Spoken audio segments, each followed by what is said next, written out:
Halo Kak Rizal. Ya, halo Kak Karisma, selamat pagi Halo, Kak. pagi, semangat ya. Ini nama panggilannya siapa nih? Rizal atau siapa? Boleh panggil Mas Rijal Kak.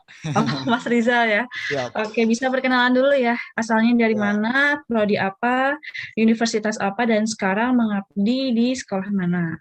ya baik. Terima kasih untuk Kak Risma sebagai moderator sudah memberikan kesempatan Kak untuk berkenalan. Jadi teman-teman semuanya, para mahasiswa peserta kampus mengajar angkatan 2 ya, perkenalkan nama saya Karizal Trisabana gitu. Nah, biasanya tuh sama teman-teman itu Kak Karisma ada yang biasanya manggil kakak atau biasa familiarnya juga dipanggilnya Mas Rijal gitu, Kak Oh Karisma. alah, Mas Rizal tuh karena Kak itu ya, Kak Rizal di depannya. Ya, Kak itu kalau Oh, orang Jawa itu kan berarti Mas gitu ya. Mas, iya betul-betul. Ya, kurang lebih seperti itulah gitu. Nah, alhamdulillah saya sedang berkuliah semester 7 Kak di program studi pendidikan bahasa Indonesia Universitas Galuh Ciamis gitu. Kemudian alhamdulillah juga saya di sini di program kampus mengajar angkatan 2 mendapatkan penugasan di SD Negeri 1 Cintaratu Kak, sama kayak Putri gitu ya, di Mm-mm. Kabupaten Ciamis gitu. Oh, berarti satu sekolah dengan Putri ya? Ya, Dari betul Kak. Ciamis juga. Ya. Oke. Mungkin lanjut dulu ke Karizal. Halo Karizal. Ya, halo Kak Karisma, Assalamualaikum. Halo, Waalaikumsalam. Tetap semangat ya, Rizal ya. Nah, pasti semangat Kak. Semangat. Oke. Ya. Rizal, boleh ceritakan nggak sih pengalaman atau peran dan kontribusi kamu yang udah kamu berikan nih di sekolah kamu? Kamu kan tadi kalau nggak salah satu sekolah ya dengan Putri yang di Ciamis, ya nggak? Betul, betul Kak. Ya, nah itu bisa diceritakan nggak sih apa aja peran dan kontribusinya yang udah kamu lakuin di sana? Oke, Baik, baik. Terima kasih sebelumnya Kak Karisma ya sudah sama-sama. sudah memberikan kesempatan gitu. Jujur saja Kak Karisma, hari ini saya merasa sangat bahagia gitu Kak. Karena alhamdulillah yang pertama ya tadi diberikan kesempatan gitu ya bisa berbagi gitu ya, sharing-sharing sama teman-teman dalam satu platform yang luar biasa gitu ya, yang difasilitasi oleh Direktorat Sekolah Dasar ya Kak ya. Ini terima kasih banyak gitu ya saya ucapkan. Kemudian mungkin yang saya hormati juga dari tadi ada Bu Dr. Anda Sri Wahyuningsi ya sebagai Direktur Sekolah Dasar gitu ya. Dan juga teman-teman semua peserta program kampus mengajar yang saya banggakan itu. Nah, ini virtual background-nya kenapa ya Kak? Mungkin nggak usah pakai virtual background, nggak apa-apa, Gak apa-apa Rizal. ya? Iya, nggak apa-apa. Ya. Nah, ya. Nah, baik. Untuk sharing-sharing mungkin ya, karena tadi kan mungkin secara umum atau sebagian besar sudah disampaikan nih sama Kak Putri gitu ya, karena satu skala gitu. Nah, mungkin di sini saya ingin menyampaikan dari awal dulu gitu Kak. Nah, kami itu kan waktu itu diterjunkan di sini di SD Negeri 1 Cintaratu ini, pada saat itu kita belum melaksanakan pembelajaran tatap muka terbatas gitu Kak di sekolah Kak. Jadi awalnya itu anak-anak itu belajarnya di rumah wali kelasnya gitu Kak, di rumah bapak ibu gurunya gitu. Jadi tidak datang di sekolah gitu. Nah, kemudian setelah beberapa pekan gitu ya, sekitar 2 atau 3 pekan berikutnya, itu kemudian turun itu Kak, surat edaran dari Bupati bahwasanya kami diperbolehkan melakukan pembelajaran tatap muka, akan tetapi dibatasi dan dengan syarat mematuhi protokol kesehatan gitu. Nah, pada awal masuk ke sini gitu ya, tentu ya kami dari teman-teman mahasiswa peserta kampus mengajar sendiri menjadi sebuah tantangan lah ya gitu, karena kan notabene di sini kami tidak hanya dari program studi pendidikan ya Kak ya, ada yang dari manajemen, kemudian hukum, psikologi gitu, akuntansi. Nah, jadi memang beberapa waktu itu perlu ada sebuah apa ya adaptasi gitu atau sosialisasi dengan siswa dan siswi maupun bapak dan ibu gurunya gitu. Nah, pada awalnya tuh ini yang saya rasakan gitu Kak Karisma, bahwasanya ya di sini kami merasa risau gitu Kak. Karena mengapa? Mungkin ini merupakan dampak gitu ya dari pembelajaran daring gitu, pembelajaran online selama pandemi berlangsung gitu. Ternyata pengaruhnya ini cukup luar biasa gitu terhadap anak-anak. Nah, mungkin yang saya pahami, yang saya amati gitu, yang saya analisis dari lingkungan pembelajaran di sini itu, sebagian besar anak-anak itu dan juga termasuk Bapak Ibu gurunya itu terkadang dalam proses pembelajaran secara daring itu sebelumnya lebih banyak menggunakan cara-cara klasikal lah gitu ya, bisa dikatakan klasikal lah. Jadi memang mungkin ketika daring Bapak Ibu guru itu hanya memberikan tugas saja, misalnya melalui grup WA, kemudian lewat Google Classroom misalnya seperti itu, dan itu dikumpulkan dan itu berulang kali gitu. Jadi dalam penjelasan materinya pun terkadang satu pekan itu hanya 1 atau 2 kali yang tadi itu di rumah Bapak Ibu gurunya. Nah, maka dari itu kedatangan kami ke sini itu pada awalnya itu ingin mencoba untuk mentransformasi dari yang tadinya cara-cara klasikal itu menjadi kegiatan yang berbasis digital gitu. Nah, awal mulanya itu kan kami di sini datang langsung diterima dengan baik dengan Bapak Ibu guru tuh. Nah, kemudian setelah kita dibagi pembagian program mengajar di kelas mana itu, kami langsung melaksanakan bimbingan teknologi kepada wali kelas gitu. Jadi apa-apa yang kami dapatkan selama pembekalan itu, pada saat itu kan kami dikenalkan dengan berbagai macam platform atau media pembelajaran gitu ya kayak. Nah, ini kami langsung sampaikan ke Bapak Ibu guru gitu. Seperti misalnya salah satu contoh saja gitu ya. Kami di sini pada wali kelas itu memberikan bimbingan mengenai membuat video melalui Canva Web misalnya seperti itu. Kemudian nanti dibuatkan kuis lewat Quizzes atau lewat Google Form ya, seperti itu. Nah, dan hal-hal seperti itu di sini bagi Bapak Ibu guru di sini memang belum begitu dikenal secara mendalam lah gitu ya. Sehingga pada saat itu kami kenalkan dan cukup ada perkembangan yang signifikan seperti itu. Kemudian lebih daripada itu, dampaknya juga ini saya juga menganalisis ya kepada anak-anak.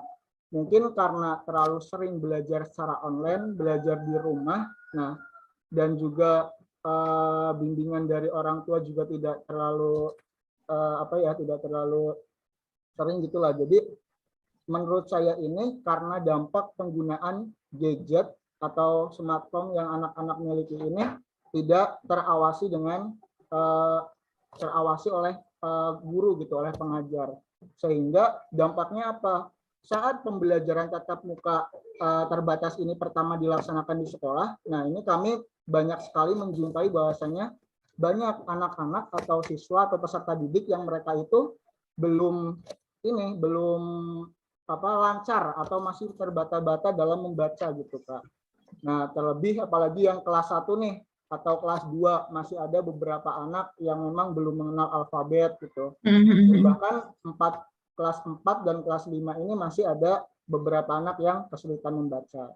Nah, maka dari itu saat itu juga ketika mulai awal masuk kita pembelajaran tatap muka, kami mencoba untuk memberikan bimbingan baca dan tulis gitu ya kepada anak-anak yang memang notabene belum lancar lah dalam bidang itu gitu. Nah, kami bagi menjadi beberapa kelompok. Ada kelompok A yang paling mendasar itu yang sama sekali belum mengenal alfabet gitu. Kemudian ada kelompok B yang sudah sudah mengenal alfabet dan sudah bisa mengeja. Dan juga ada kelompok C misalnya ini yang sudah lancar tetapi masih agak lambat gitu dalam memahaminya gitu ya. Nah, memang di sini ya sama-sama kita ketahui dan pahami lah ya, yang namanya anak itu kan ini ya Kak Karisma memiliki kemampuan yang berbeda gitu ya. Iya betul. Nah gitu. Kemudian kesannya lagi dari saya sendiri mungkin ketika pembelajaran di kelas ya, alhamdulillah nih Kak, ini kesan yang cukup menarik gitu. Apa tuh? Ini dari orang tua siswa gitu ya. Ada yang kebetulan ada yang mengontak ke Karijal gitu lewat WA gitu ya. Katanya kata si mamahnya ini ya, mamahnya siswanya itu pengen diajar sama Karijal gitu katanya muridnya gitu ya. Jadi kayak guru les gitu ya? Iya. Nah, jadi Karijal mengiranya tuh awalnya tuh karena waktu itu kan ada bimbingan membaca di kelas. Nah, ke anak-anak yang kelas bawah, kelas 1, 2, 3 ini yang masih sama sekali belum bisa gitu. Karijal tuh mencoba untuk sebelum pembelajaran itu ya, mencoba untuk kita itu ya kayak semacam pemanasan dulu lah gitu, nyanyi-nyanyi, menari-nari gitu, sehingga sebelum mereka belajar, mereka itu istilahnya tuh apa ya, moodnya gitu, Oh, moodnya atau kayak ice semangatnya breaking tuh, gitu ya? Ice breaking iya gitu ya? betul, betul ice Mm-mm. breaking dulu, biar membangkitkan semangat mereka gitu, ketika nanti mereka akan belajar, sehingga harapan dari saya sendiri sih ya, ketika mereka nanti akan belajar tentang materi yang akan dipelajari itu ya minimal otaknya itu fresh gitu, sehingga akan mudah untuk Mm-mm. menyerap atau memahami materi seperti Iya, itu. betul. Kemudian masih banyak lagi sih Kak gitu ya sebenarnya, dan mungkin satu lagi gitu perlu disampaikan bahwasanya karena kita jadwal mengajarnya itu di rolling ya Kak Karisma, Mm-mm. jadi 2 pekan sekali kita berpindah kelas gitu, 2 pekan Mm. di kelas bawah, 2 pekan kemudian di kelas atas gitu ya. Nah ini dari Karijal sendiri merasakan bahwasanya dari apa ya, dari karakter atau pola perilaku anak-anak kelas bawah dan kelas atas itu sangat jauh berbeda gitu ya kayak. Iya, betul. Nah, terlebih kalau anak kelas bawah itu kan mereka ya apa ya istilahnya itu sangat proaktif gitu, luar biasa lah gitu. Mungkin yang guru SD pasti merasakan gitu mengajar kelas 1, kelas 2, kelas 3 bagaimana gitu ya. Ya lari-larian, ya berantem dan sebagainya lah gitu. Nah ini lain halnya dengan anak-anak kelas atas itu malah justru mereka itu sangat mudah untuk ditertibkan gitu ketika pembelajaran itu. Alhamdulillah gitu. Tapi entah karena takut, entah karena senang sama gurunya gitu ya. Tapi alhamdulillah kalau istilah Jawanya tuh manut-manut lah orangnya gitu. Alhamdulillah seperti itu Kak. Alhamdulillah. Mm. Nah, kan tadi Rizal bilang kalau Rizal itu eh, di sana di rolling ya, kelas bawah dan kelas atas. Ya Nah, betul. kira-kira apa sih kesulitan di kelas bawah dan apa kesulitan di kelas atas? Dan bagaimana Rizal ini dan teman-teman menanggulangi hal tersebut? Kalau biasanya kan kelas awal nih, dia kan kelas awal susah ya mungkin ya untuk literasi numerasi karena kan dia baru beradaptasi di sekolah dasar. Nah, itu gimana sih caranya Rizal menanggulangi hal itu? Ya baik. Terima kasih untuk pertanyaannya Kak Karisma. Iya. Nah, tentu yang namanya kendala pasti saya yakinlah semua mahasiswa yang mengikuti program ini pasti ada yang namanya kendala gitu ya, permasalahan gitu. Mm-mm. Nah, kalau yang Karija rasakan ya ketika mengajar di kelas bawah itu ya, walaupun ini jujur ya Kak Karisma, kebetulan Karijal ini orangnya itu suka gitu sama anak-anak gitu. Jadi Oh, senang jadi banget gitu pas cocok kasih ya. penugasan di SD Mm-mm. Mm-mm. gitu. Tapi kalau di kelas bawah itu kendalanya mungkin bagi Karija satu ya. Kalau di kelas bawah itu memang anaknya tadi proaktif gitu ya. Kadang selain proaktif juga ada yang kadang mungkin apa ya karena mungkin baru masuk atau mengenal dunia sekolah, jadi kadang dia itu malu atau mungkin takut gitu ya. Malu atau takut, kemudian ada juga yang pintar juga ada. Ya, ini mah mungkin masalah yang umum lah gitu kebanyakan. Nah, jadi untuk solusinya ini atau cara menghadapinya ini untuk kita mengajar di kelas bawah itu kita kalau bisa itu perlu 2 orang gitu, 1 orang yang mengajar dan 1 orang lagi yang mengawasi anak-anak gitu, yang Oh, membimbing gitu, yang menjaga anak-anak supaya mereka nggak lari-lari, nggak pada berisik gitu. Jadi supaya kelas itu bisa efektif gitu dalam pelaksanaan pembelajarannya. Gitu. Mungkin itu untuk yang di kelas bawah. Kemudian yang di kelas atas sendiri kendalanya alhamdulillah secara umum lancar gitu ya. Saya merasa senang mengajar di kelas atas gitu, merasa cocok gitu ya. Dan kendalanya mungkin ya ada beberapa anak yang memang dalam hal menulis ini masih belum dikatakan baik lah gitu, masih perlu bimbingan lah gitu. Kemudian lebih daripada itu juga anak-anak ini dalam konteks memahami teks gitu ya. Kalau literasi mungkin kan kita pembelajaran itu kan berbasis teks ya, iya Karisma gitu. betul. Mm-mm. Nah, dalam konteks mereka itu memahami misalnya inti itu atau pokok dari paragraf yang mereka baca itu belum mampu gitu Kak Karisma. Nah, sehingga di Mm. sini upaya yang saya lakukan untuk mencoba melatih apa ya istilahnya itu berpikir kritis mereka lah ya gitu. Nah, ini saya ya mencoba untuk melontarkan berbagai macam pertanyaan supaya mereka itu ikut memikirkan jawabannya gitu. Karena anak-anak di sini jujur saja Kak Karisma, mereka itu belum berani untuk speak up gitu, belum berani untuk tunjuk diri gitu, untuk tampil gitu. Mm. Jadi Iya. upayanya tadi dengan saya mencoba melontarkan beberapa pertanyaan gitu. Dan misalnya contoh nih gitu, karena hari ini peringatan Sumpah Pemuda ya. Nah, misalnya ada sebuah teks tentang Hari Sumpah Pemuda gitu, tentang sejarahnya. Ini misalnya Kak Rijal ajak anak-anak tuh untuk memahami dulu maknanya. Apa itu sumpah sih gitu. Apa itu sumpah, maknanya apa gitu. Kemudian apa itu pemuda gitu, hingga kepada nanti mungkin lebih jauhnya Kak Rijal akan ajak untuk mencoba mencari misalnya kalimat utama dalam suatu paragraf itu, yang nantinya tentu dari pertanyaan-pertanyaan yang ada, anak-anak ini bisa menangkap informasi daripada teks yang sedang menjadi apa ya, sedang diajarkan gitu maksudnya Kak Karisma. Nah, mungkin seperti itu Kak. Terus Rizal, tadi kan kamu bilang ada orang tua yang tertarik nih kalau misalnya kamu jadi guru les peserta didiknya. Nah, kira-kira apa yang membuat peserta didik itu mau diajarin sama kamu? Apa hal menarik yang pernah kamu ajarin ke peserta didik itu? Nah, iya. Kebetulan nih ya Kak Karisma, karena memang pada dasarnya Kak Rijal ini suka sekali dengan anak-anak gitu ya. Dulu Iya. kan dulu kan pernah nih ikutan program namanya itu Bina Desa. Nih pernah Kak Rijal mengajarkan atau memberikan bimbingan atau pembinaan ke anak-anak di madrasah gitu. Jadi ketika Kak Rijal melaksanakan penugasan kampus mengajar ini, Kak Rijal itu dalam proses pembelajaran di ruang kelas atau di luar kelas itu mencoba untuk menghadirkan atau melibatkan aspek emosional gitu Kak. Jadi ya mencoba hatinya itu untuk bahagia dulu gitu, mencoba untuk menumbuhkan atau apa ya, mengeluarkan kesan kasih sayang gitu kepada anak-anaknya gitu. Nah dari sini Kak Rijal merasa sendiri gitu, karena kan biasanya Kak Rijal berangkat pagi gitu. Nah anak-anak tuh malah pada menyapa gitu, yang anak-anak kelas 1, kelas 2 gitu. Halo Pak Rijal gitu. Nah berarti ini emosionalnya sampai gitu, apa yang Kak Rijal rasakan, apa yang Kak Rijal kasih sayang yang diberikan gitu kepada anak-anak, ternyata mereka juga mungkin merasakannya. Nah buktinya itu adanya suatu respon yang positif gitu dari anak-anak Kak. Seperti itu. Oh iya. Tadi Rizal itu dari prodi apa ya? Mohon maaf.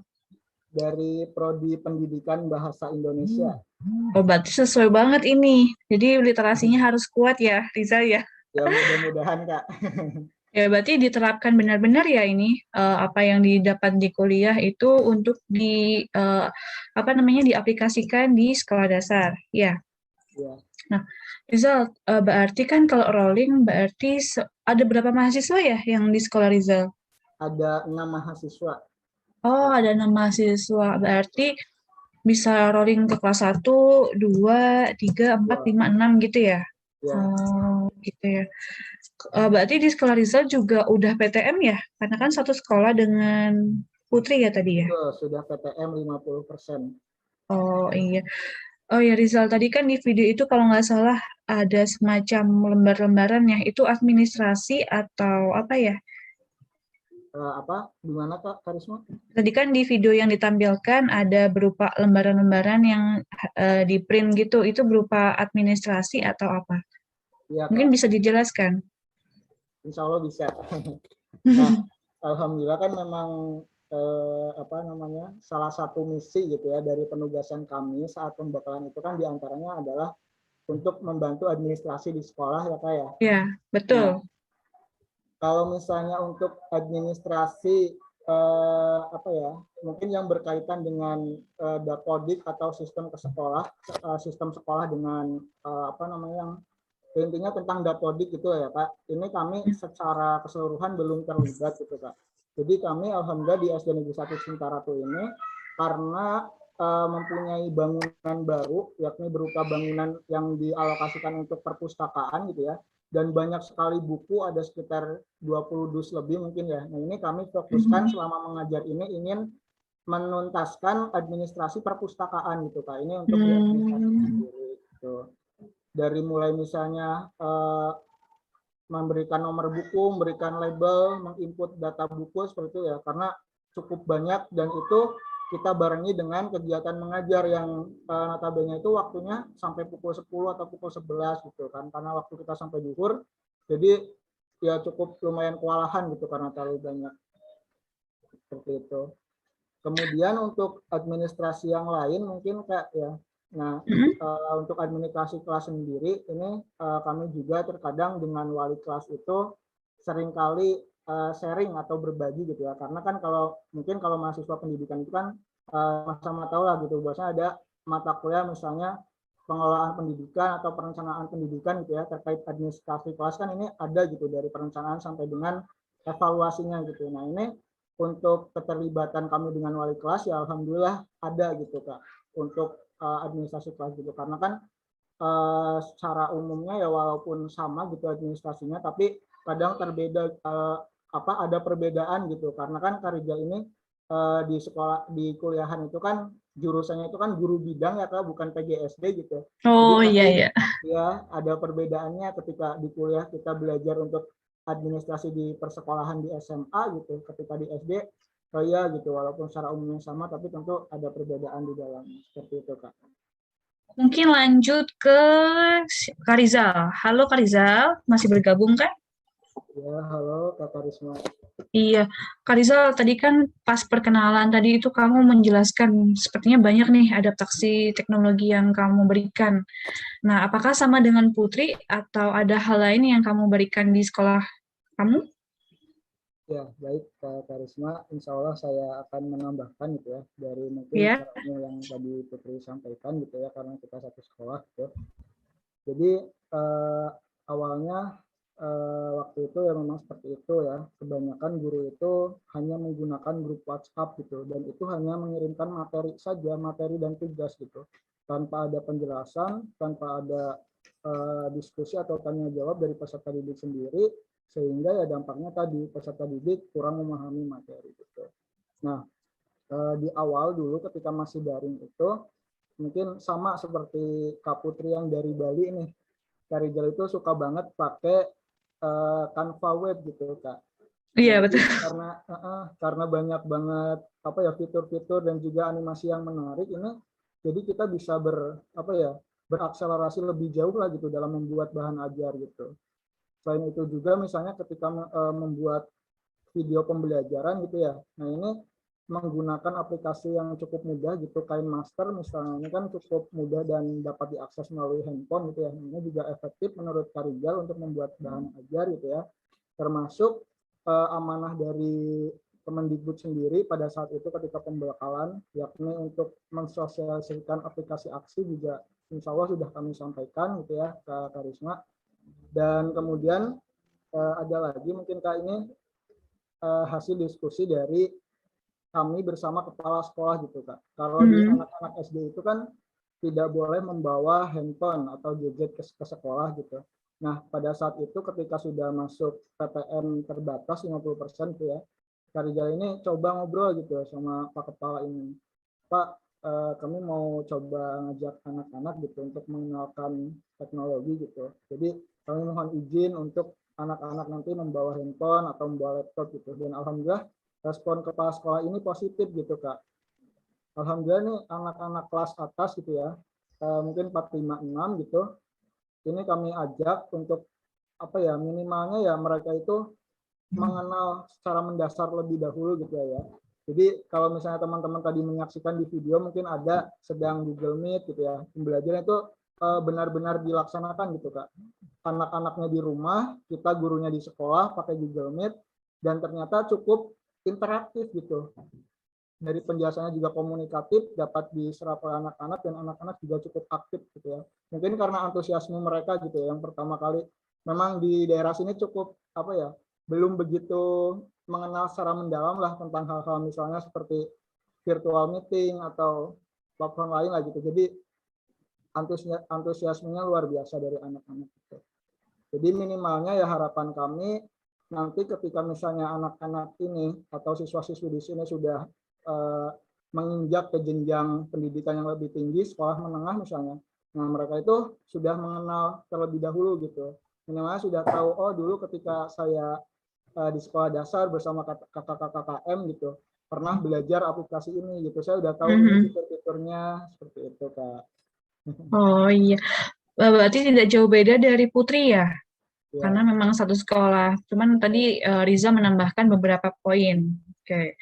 Mungkin untuk pertanyaan selanjutnya nih, saya mau tanya ke semuanya. Kira-kira motivasi apa sih yang membuat kalian untuk mendaftar kampus mengajar ini? Karena kan nggak semua pemuda ya yang ingin berkontribusi melalui kampus mengajar. Mengapa kalian sebagai pemuda itu berinisiatif untuk mendaftar kampus mengajar? Mungkin bisa dimulai dari Karizal ya. Untuk Karizal dipersilakan. ya. Baik, terima kasih Kak Karisma. Ya. Sama-sama. Motivasi ya Kak untuk mengikuti program kampus mengajar. Nah, kebetulan karena memang saya pribadi ini passionnya ini adalah di lingkungan sosial gitu ya Kak ya. Jadi tentu saya sangat tertarik gitu, begitu tertarik dengan program ini gitu. Apalagi kalau sudah kaitannya atau hubungannya dengan kebermanfaatan gitu Kak. Yang memang impact-nya gitu, pengaruhnya itu bisa dirasakan sama orang banyak gitu. Nah, ini pasti kalau ada Betul kegiatan sekali. seperti ini, Kak Rizal pasti ada minat gitu, ada keinginan untuk mengikuti program itu. Seperti itu Kak, motivasinya. Motivasinya seperti itu ya. Jadi ingin memberikan yang terbaik untuk sekolahnya ya, seperti itu. Ya, Lalu misinya Rizal, kebermanfaatan. oh ya, kebermanfaatan dan juga ingin memberikan pembelajaran yang di kuliah ini untuk diaplikasikan di sekolah juga kan, mengingat Rizal ini guru pendidikan bahasa Indonesia ya, prodinya Betul, ya. betul Ya, Kak. betul. Nah, Rizal, kira-kira pas Rizal datang di sekolah itu bagaimana sih respon dinas dan guru-guru di sana? Apakah antusias? Sangat antusias Kak, alhamdulillah baik di dinas pendidikan gitu ya. Kebetulan waktu itu yang mewakilinya juga di Ciamis Karijal gitu ya, termasuk Hmm, juga di sekolah gitu. Ini baik orang-orang dinas maupun guru-guru di sekolah sangat welcome gitu Kak, sangat menyambut dengan baik gitu. Karena memang mungkin sebelumnya baik ke dinas pendidikan maupun ke koordinator wilayah di setiap kecamatan memang sudah ada informasi terkait program ini gitu ya. Jadi memang sudah tahu gitu gurunya. Tapi sebelumnya itu sempat ada bisa dikatakan keraguan mungkin ya, karena guru-guru di sini itu mengira ada yang memang bukan dari jurusan pendidikan kok diterjunkan untuk mengajar gitu. Lah, mereka bukan dari pendidikan kok suruh mengajar gitu. Ini sempat hmm, ada keraguan gitu dari guru-guru. Tapi ternyata setelah kita implementasikan langsung gitu ya, setelah kita coba praktik langsung di lapangan, malah justru guru-guru ini memberikan apresiasi atau applause yang luar biasa gitu. Alhamdulillahnya seperti itu. Ternyata walaupun tidak semua jurusan pendidikan, tapi mahasiswa yang memang terpilih lolos seleksi kampus mengajar ini memang mereka siap gitu. Mereka mampu untuk terjun di masyarakat, khususnya di mengajar di anak-anak SD ini. Seperti itu Kak. Sepertinya ini Rizal dan Putri bersama teman-teman mahasiswa yang lain ya dalam satu sekolah ya. Mungkin bisa saya hey dulu. Halo, Halo Kak. Ya ini mohon ini izin Kak, oh iya, ini mengajak teman-teman. mahasiswa-mahasiswa.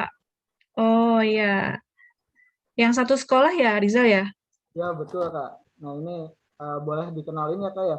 Oh boleh boleh silakan. Nah ini yang sebelah kanan saya ada namanya Imas Kak. Terus yang sebelah Mas kirinya ada namanya Isma gitu. Jadi jangan sampai Isma. ketukar Kak. Hampir sama. Iya betul.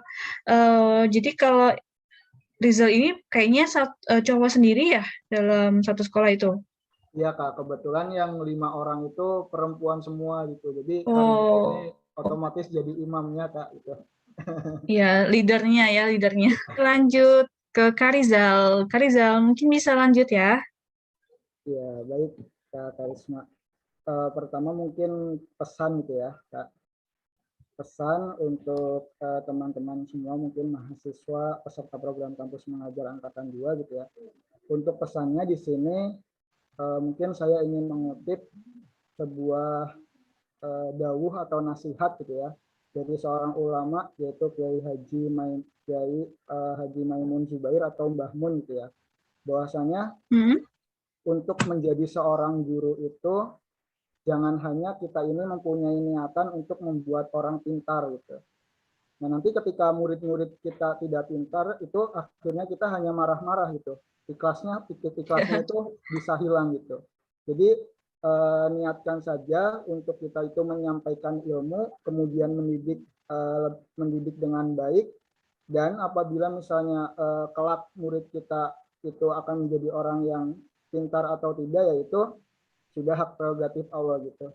Kita tinggal mendoakan saja seterusnya, semoga murid-murid kita mendapatkan hidayah gitu, mendapatkan pemahaman gitu. Kemudian itu untuk pesannya ya Kak. Iya, betul. Kemudian apa tadi yang terakhir itu? Closing statement. Closing statement, iya. Nah, closing statement karena hari ini bertepatan dengan Sumpah Pemuda ya, 28 Oktober gitu. Closing statement dari saya, insya Allah yang mudah-mudahan ini juga menjadi prinsip gitu ya bagi diri saya, bahwasanya seorang pemuda itu harus berani untuk bermimpi Kak. Jadi harus berani untuk bermimpi, dan mimpi itu perlu kita persiapkan gitu. Nah, bedanya di sini cara meraih takdir itu adalah dalam usaha gitu. Mengusahakan dengan penuh kesungguhan, atau kita ini hanya mengikuti arus air tanpa pernah tahu air itu akan mengalir kemana gitu Kak. Padahal keduanya ini sama-sama nanti akan bermuara atau berujung kepada takdirnya gitu. Nah, namun hal atau yang terpenting itu yang perlu digarisbawahi di sini adalah, bukankah Allah itu akan meninggikan derajat bagi orang yang berilmu gitu. Sehingga di sini dapat kita simpulkan, maka cara meraih mimpi tadi gitu ya, yang pemuda itu harus berani bermimpi, maka cara meraih mimpi tadi adalah dengan kita menyiapkan ilmu gitu.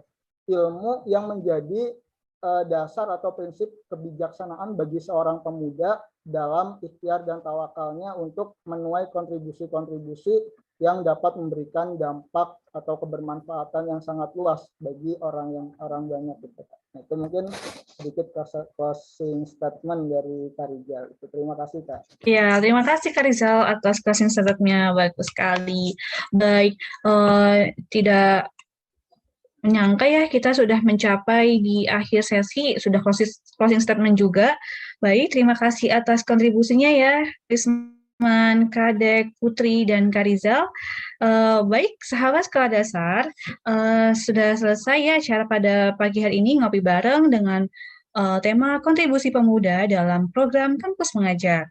Oh iya, sahabat Sekolah Dasar, jangan lupa untuk follow, like, and subscribe akun sosial media Direktorat Sekolah Dasar. Sampai jumpa di acara ngopi bareng selanjutnya. Bye-bye.